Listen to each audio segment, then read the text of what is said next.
Hello friends, કેમ છો? આઈ am sure તમે બધા જ શાનદાર, જબરજસ્ત, જિંદાબાદ હશો. ફ્રેન્ડ્સ, જો તમે પ્રથમ વખત અમારી ચેનલની મુલાકાત લઈ રહ્યા છો તો પ્લીઝ સબસ્ક્રાઇબ અવર ચેનલ. અને હા, વિડીયો જોયા બાદ જો આપને વિડીયો ગમે તો બધાને કહેજો, અને વિડીયો જોયા બાદ આપને કંઈક કચાશ જણાય તો કોમેન્ટ બોક્સમાં મને કહેજો. હું ચોક્કસ આપની વિનંતીને વાચા આપીશ. ફ્રેન્ડ્સ, આજના ટોપિકની ચર્ચા કર્યા બાદ જો આપના મનમાં કંઈ પણ પ્રશ્ન હોય, કંઈ પણ મૂંઝવણ હોય તો કોમેન્ટ બોક્સમાં મને જણાવજો. હું ચોક્કસ આપના પ્રશ્ન, આપની મૂંઝવણને દૂર કરવાનો પ્રયત્ન કરીશ. સો ફ્રેન્ડ્સ, ચાલો આજના ટોપિકની ચર્ચા શરૂ કરીએ. આજના વિડીયોમાં આપણે જોઈશું યુડાયસ પ્લસમાં આપણી શાળામાં અભ્યાસ કરતા બાળકોનું નામ કઈ રીતે આપણે ખૂબ જ સરળતાથી ચેન્જ કરી શકીએ.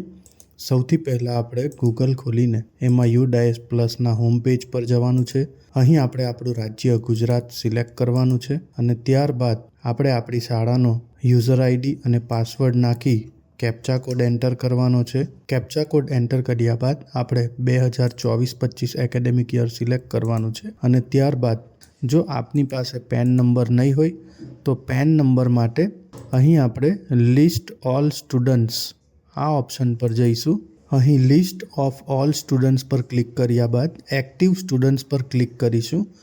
અહીં જમણી બાજુ ખૂણામાં ડાઉનલોડ એક્સેલ નામના ઓપ્શન પર આપણે ક્લિક કરીશું, જેથી એક્સેલ ફાઇલ આપણા ડાઉનલોડ ફોલ્ડરમાં ડાઉનલોડ થઈ જશે, જેમાં એક્સેલ શીટમાં આપણને આપણા તમામ બાળકોના જે આપણી શાળામાં અભ્યાસ કરી રહ્યા છે એ તમામ બાળકોના પેન નંબર મળી જશે. સો ફ્રેન્ડ્સ, હું આશા રાખું છું કે આજે જે માહિતી મેં આપને આપી તે આપને ગમી હશે. જો આપ ઈચ્છો છો કે હું બીજા પણ આવા ટોપિક પર વિડીયો બનાવતો રહું તો પ્લીઝ કમેન્ટ બોક્સમાં એ ટોપિકના ટાઇટલ મને જણાવજો.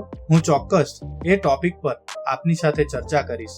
Thank you very much and best luck for your exams.